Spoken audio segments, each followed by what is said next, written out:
الدعا کے ابا کا نام حمدان، حمدان کے ابا کا نام سمبر، سمبر کے ابا کا نام یثربی، یثربی کے ابا کا نام یحزن، یحزن کے ابا کا نام یلحن، یلحن کے ابا کا نام ارعوا، ارعوا کے ابا کا نام ایزی، ایزی کے ابا کا نام ذیشان، ذیشان کے ابا کا نام عیشر، عیشر کے ابا کا نام اقناد، اقناد کے ابا کا نام ایہام، ایہام کے ابا کا نام مقصر، مقصر کے ابا کا نام ناحس، ناحس کے ابا کا نام زارے، زارے کے ابا کا نام سمی، سمی کے ابا کا نام مزی، مزی کے ابا کا نام عوض، عوض کے ابا کا نام ارام، ارام کے ابا کا نام قیدار، قیدار کے ابا کا نام اسماعیل علیہ السلام، اسماعیل کے ابا کا نام ابراہیم علیہ السلام، ابراہیم کے ابا کا نام آزر، آزر کے ابا کا نام ناحور، ناحور کے ابا کا نام شروج، شروج کے ابا کا نام رعو، رعو کے ابا کا نام فائش، فائش کے ابا کا نام عابر، عابر کے ابا کا نام ارفخشد، ارفخشد کے ابا کا نام سام، اور سام کے ابا کا نام نوح علیہ السلام۔ سبحان اللہ۔ یہ نوح کون ہے؟ ان کو مسلمان کہتے ہیں حضرت نوح علیہ السلام، اور غیر مسلم بھائی ان کو کہتے ہیں منو مہاراج۔ ہم نے کہا منو مہاراج کے 72ویں نمبر کے بیٹے کا نام محمد ہے۔ سبحان اللہ۔ تو ہم تو مانتے ہیں، آپ بھی سمجھ لیجئے۔ کہا اچھا جی ایسی بات ہے؟ ہم نے کہا اس لیے تو ہم کہتے ہیں کہ ہندوستان ملی جلی تہذیب کا ملک ہے،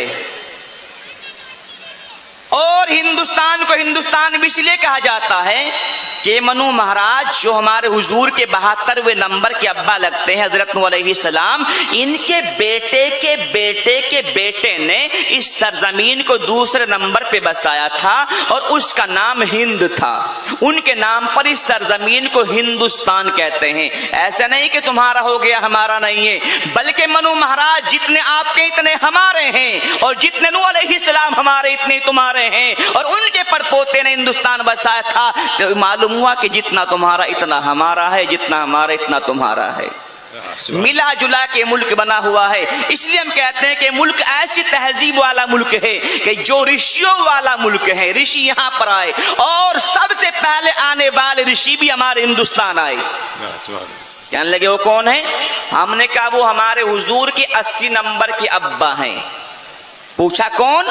ہم نے کہا جن کو تم شیو جی کہہ کے پکارتے ہو، ہم ان کو حضرت آدم علیہ السلام کہہ کے پکارتے ہیں۔ کہ بتاؤ کیسے؟ ہم نے کہا 72 ہو گئے، 8 اور گن لیجئے۔ کیسے؟ میں نے کہا نوح کے ابا کا نام لامک، لامک کے ابا کا نام متوشالے، مدوشالے کے ابا کا نام ادریس علیہ السلام، ادریس کے ابا کا نام یارود، یارود کے ابا کا نام ملحلیل، ملحلیل کے ابا کا نام قینان، قینان کے ابا کا نام آنوش، آنوش کے ابا کا نام شیس علیہ السلام، اور شیس کے ابا کا نام آدم علیہ السلام۔ یہ آدم کون ہے؟ ہمارے حضور کے 80 نمبر کے ابا لگتے ہیں، جن کو میرے غیر مسلم بھائی شیو جی کہہ کے پکارتے ہیں، گوتم بدھ والے گوتم بدھ کہہ کے پکارتے ہیں، اور مسلمان آدم علیہ السلام کہہ کے پکارتے ہیں۔ ہم اس لیے کہتے ہیں کہ یہ ایسا نہیں ہے، یہ ملی جلی تہذیب کا ملک ہے۔ تو ہم کہتے ہیں کہ اس میں ایسا ہی رہنا چاہیے۔ اسی لیے کہا ہے ہندو مسلم سکھ عیسائی آپس میں سارے بھائی بھائی۔ کہنے لگے کہ سکھ کا نام آپ کیوں لیتے ہیں؟ میں نے کہا چلو امرتسر کی سرزمین پہ جا کے معلوم کرتے ہیں گرو نانک سے کہ تم بتاؤ محمد کے بارے میں کیا کہتے ہیں۔ تو جب ہم دونوں گئے بتاؤ گرو نانک محمد کون ہے، تو گرو نانک کہتے ہیں کہ میں آسمان میں دیکھتا ہوں تو محمد کا نور نظر آتا ہے، میں ستاروں میں دیکھتا ہوں تو محمد کا نور نظر آتا ہے، میں چاند میں دیکھتا ہوں تو محمد کا نور نظر آتا ہے، میں پہاڑوں میں دیکھتا ہوں تو محمد کا نور نظر آتا ہے، میں زمین کے تہ میں دیکھتا ہوں تو محمد کا نور نظر آتا ہے۔ اس لیے کہ ساری دنیا محمد کے صدقے بنائی گئی ہے۔ سبحان اللہ۔ ساری دنیا محمد کے صدقے بنائی گئی ہے۔ ہم نے کہا تو اسی لیے تو کہتے ہیں کہ ہندو مسلم سکھ عیسائی آپس میں سارے بھائی بھائی۔ ہم اس ملک کو ترقی دینے کے لیے جب تک ایک ہو کے نہیں رہیں گے یہ ملک ترقی نہیں کرے گا۔ اس لیے ہم تو دعا یہی کرتے ہیں اللہ ہمارے ملک کو ساری دنیا میں سب سے بہتر بنا دے۔ سبحان اللہ۔ لیکن یہ آئیں گے کہاں سے؟ تو اسی محمد نے ساری دنیا کے انسانوں کو، مسلمانوں کو مخاطب نہیں کیا، اس محمد نے سکھوں کو مخاطب نہیں کیا، ایک طبقے کو مخاطب نہیں کیا، بلکہ اس محمد نے ساری دنیا کے انسانوں کو مخاطب کر کے فرمایا کہ سنو میرے پیارو، سنو میری آنکھوں کے تاروں سنو، آسمان ہدایت کے ستاروں سنو، تم میں سب سے بہترین شخص وہ ہے جو قرآن عظیم کو سیکھے اور دوسروں کو سکھائے۔ اور قرآن سے چل کے معلوم کریں، اے قرآن میرے نبی کا چہرہ بتا، تو قرآن والضحیٰ کہنے لگا۔ اے قرآن میرے نبی کی زلفیں بتا، تو قرآن واللیل اذا سجا کہنے لگا۔ اے قرآن میرے نبی کی پیشانی بتا، تو قرآن والقمر کہنے لگا۔ اے قرآن میرے نبی کی نظر بتا، تو قرآن ما زاغ البصر کہنے لگا۔ اے قرآن میرے نبی کی آنکھیں بتا، تو قرآن الم نجعل لہ عینین کہنے لگا۔ اے قرآن میرے نبی کے ہونٹ بتا، تو قرآن ولسانا و شفتین کہنے لگا۔ اے قرآن میرے نبی کے دانت بتا، تو قرآن یاسین کہنے لگا۔ اے قرآن میرے نبی کا سینہ بتا، تو قرآن الم نشرح لک صدرک کہنے لگا۔ اے قرآن میرے نبی کا ذکر بتا، تو قرآن ورفعنا لک ذکرک کہنے لگا۔ اے قرآن میرے نبی کی یتیمی بتا، تو قرآن الم یجد کے یتیمن فآویٰ کہنے لگا۔ اے قرآن میرے نبی کی نبوت بتا، تو قرآن یا ایہا النبی کہنے لگا۔ اے قرآن میرے نبی کی رسالت بتا، تو قرآن یا ایہا الرسول کہنے لگا۔ اے قرآن میرے نبی کی چادر بتا، تو قرآن یا ایہا المدثر کہنے لگا۔ اے قرآن میرے نبی کی کملی بتا، تو قرآن یا ایہا المزمل کہنے لگا۔ اے قرآن میرے نبی کا شہر بتا، تو قرآن لا اقسم بہذا البلد کہنے لگا۔ اے قرآن میرے نبی کا زمانہ بتا، تو قرآن والعصر کہنے لگا۔ اے قرآن میرے نبی کی بیویاں بتا، تو قرآن یا نساء النبی کہنے لگا۔ اے قرآن میرے نبی کی بیٹیاں بتا، تو قرآن قل ازواجک و بناتک کہنے لگا۔ اے قرآن میرے نبی کا نمونہ بتا، تو قرآن لقد کان لکم فی رسول اللہ اسوۃ حسنہ کہنے لگا۔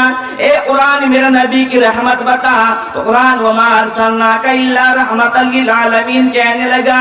اے قرآن میرے نبی کا نام بتا، تو قرآن محمد الرسول اللہ کہنے لگا۔ اے قرآن میرے نبی کا کام بتا، تو قرآن وما ارسلناک الا کافۃ للناس کہنے لگا۔ اے قرآن میرے نبی کی اطاعت بتا، تو قرآن اطیعوا اللہ واطیعوا الرسول کہنے لگا۔ اے قرآن میرے نبی کی فرما برداری بتا، تو قرآن ما آتاکم الرسول کہنے لگا۔ اے قرآن میرے نبی کا درود بتا، تو قرآن ان اللہ وملائکتہ یصلون علی النبی کہنے لگا۔ اے قرآن میرے نبی کی معراج بتا، تو قرآن سبحان الذی اسری بعبدہ لیلا کہنے لگا۔ اے قرآن میرے نبی کی پرواز بتا، تو قرآن قاب قوسین و ادنیٰ کہنے لگا۔ اے قرآن میرے نبی کی باتیں بتا، تو قرآن ما ینطق عن الہویٰ کہنے لگا۔ اے قرآن میرے نبی کا قبلہ بتا، تو قرآن فولی وجہک شطر المسجد الحرام کہنے لگا۔ اے قرآن میرے نبی کے صحابہ بتا، تو قرآن اولئک هم الفائزون کہنے لگا۔ اے قرآن میرے نبی کا ابو بکر بتا، تو قرآن والذی جاء بالصدق کہنے لگا۔ اے قرآن میرے نبی کا عمر بتا، تو قرآن اشداء علی الکفار کہنے لگا۔ اے قرآن میرے نبی کا عثمان بتا، تو قرآن رحماء بینہم کہنے لگا۔ اے قرآن میرے نبی کا علی بتا، تو قرآن رکعا سجدا کہنے لگا۔ اے قرآن میرے نبی کا بلال بتا، تو قرآن اولئک هم المؤمنون حقا کہنے لگا۔ اے قرآن میرے نبی کی عائشہ بتا، تو قرآن سبحانک ھذا بہتان عظیم کہنے لگا۔ غرض یہ ہے کہ سارا کا سارا قرآن عظیم نبی کریم صلی اللہ علیہ وسلم کی تعریف اور عظمت بیان کر رہا ہے، لیکن آج قرآن الگ ہو گیا اور ہماری تعلیم الگ ہو گئی۔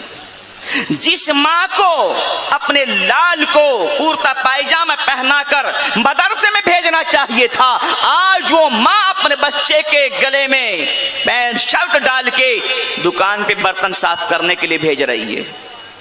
کیا یہی محمد کی تعلیم ہے؟ یہ محمد کی تعلیم نہیں ہے۔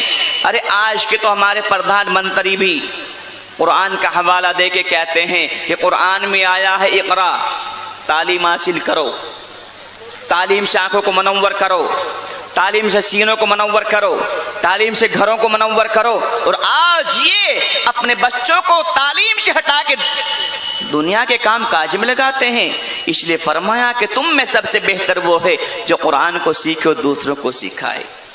ایک زمانہ تھا، ایک دور تھا میری ماں اور بہنوں، ہارون رشید رحمت اللہ علیہ نے اپنے وزیر سے کہا کہ وزیر بازار میں جاؤ اور ایک باندی لے کے آؤ۔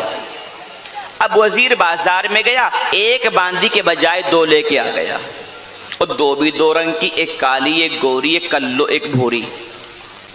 بادشاہ نے کہا بے وقوف، تجھے لانے کے لیے کہا ایک باندی اور تو لے کے آ گیا دو، اور دو بھی دو رنگ کی، ایک کالی ایک گوری ایک کلو ایک بھوری، تو نے ہمیں پریشان کر دیا۔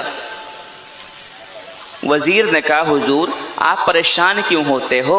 آپ تو مجھ پہ الزام رکھ دو کہ اس بے وقوف کو لانے کے لیے کہا ایک باندی اور یہ لے کے آ گیا دو، ایسا ہے ایک رہ جاؤ ایک چلی جاؤ، آپ کیوں کالی گوری کے چکر میں پڑتے ہو؟ بادشاہ کی بات سمجھ میں آئی، بلایا، کہا دیکھو بھائی ہمیں گھریلو کام کے لیے ایک باندی کی ضرورت تھی اور یہ بے وقوف لے کے آ گیا دو، ایسا ہے ایک رہ جاؤ ایک چلی جاؤ، آپ کیوں کالی گوری کے چکر میں پڑتے ہو؟ بادشاہ نے جب یہ بات پوچھی تو باندی نے کہا دیکھو حضور یہ بہانے بازی سے کیا فائدہ، آپ گورے میں گوری، آپ کے محلات گورے، میرے ایسے کچھ کلوں کا کیا کام؟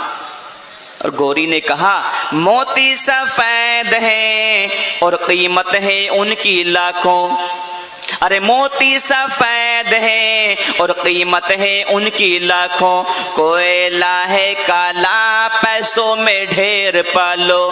حضور موتی سفید ہوتا ہے، لاکھوں روپے سے کم نہیں ملے گا، اور کوئلہ ہاتھ پہ لگ جا ہاتھ کالے، اس کا لوگ کیا کام، اسے نکال۔ اور میں ہی نہیں، اللہ کے بھی نیک بندے سفید چہرے والے ہوں گے، اللہ کے نیک بندوں کا منہ سفید ہوگا، ارے اللہ کے نیک بندوں کا منہ سفید ہوگا، دوزخی جو ہوں گے منہ ہوں گے ان کے کالے۔ حضور اللہ کے بھی نیک بندے سفید چہرے والے ہوں گے، دوست کی ہوں گے کالے سیاہ۔ تو کالی نے کہا دیکھو حضور مجھے بھگاؤ گے تو ہے ہی، لیکن میری بھی سن لو۔ ایک ہاں تو بھی سنا، جلدی سنا۔ تو کالی نے کہا ہے مشک نافع کالی، ارے ہے مشک نافع کالی اور قیمت میں بیش عالی، روئی سفید ہے پیسوں میں ڈھیر پالی۔ حضور مشک نافع کالی ہوتی ہے، جیب میں رکھ دو جیب مہک جا، محل میں رکھ دو محل مہک جا، جہاں رکھ دو جگہ مہک جا، اور روئی 50-60 روپے کلو۔ اور سردی آدمی اپنے بدن سے لپیٹتا ہے، گرمی کی آتے ہی 6 مہینے کے لیے ٹانڈ پہ ڈال دیتا ہے، اس گوری کو 6 مہینے کے لیے رکھو گے۔ اور حضور اگر کالا رنگ اتنا ہی ناپسند ہے تو میرا ایک مطالبہ ہے، آنکھوں کی پتلی کالی، ارے آنکھوں کی پتلی کالی ہے نور کا جو چشمہ، اور آنکھ کی سفیدی ہے نور سے جو خالی۔ او گورے، او گوری، یہ جو تمہاری آنکھوں میں کالا تل ہے نا، تل یہ نکال کے مجھے دے دو، جب دیکھوں گی ان سفید آنکھوں سے کیا دیکھو گے، دکھ جائے گا۔ گوری کہنے لگی اچھا، اس نے تو بادشاہ کی توجہ اپنی طرف کر لی۔ تو گوری نے کہا انصاف کیجئے گا کچھ سوچئے گا پیارے، ارے انصاف کیجئے گا کچھ سوچئے گا پیارے، سورج سفید روشن تارے سفید سارے۔ حضور جلدی انصاف کر دیجئے، چاند سورج ستارے سفید ہیں، میرا سے کچھ کلوں کا کیا کام ہے؟ تو کالی نے کہا ہاں سوچئے گا آقا ہیں آپ عقلوں والے، ارے ہاں سوچئے گا آقا ہیں آپ عقلوں والے، کالا غلاف کعبہ حضرت بلال کالے۔ سبحان اللہ۔ میں نے مانا کہ چاند سورج ستارے سفید ہیں، مگر جس کعبے کا دنیا طواف کر رہی ہے وہ تو کالا غلاف لگائے ہوئے ہیں، اور تم سیدنا سیدنا کہہ کے پکارتے ہو، وہ میرے آقا کا غلام بلال تو کالا ہے۔ گوری کہنے لگی اچھا پھر جیت گئی؟ تو گوری قرآن عظیم پہ پہنچ گئی اور کہا کاغذ سفید ہیں سب قرآن پاک والے۔ حضور اللہ کے کلام سے اچھا کس کا کلام ہوگا؟ اس کے تمام کاغذ سفید ہیں،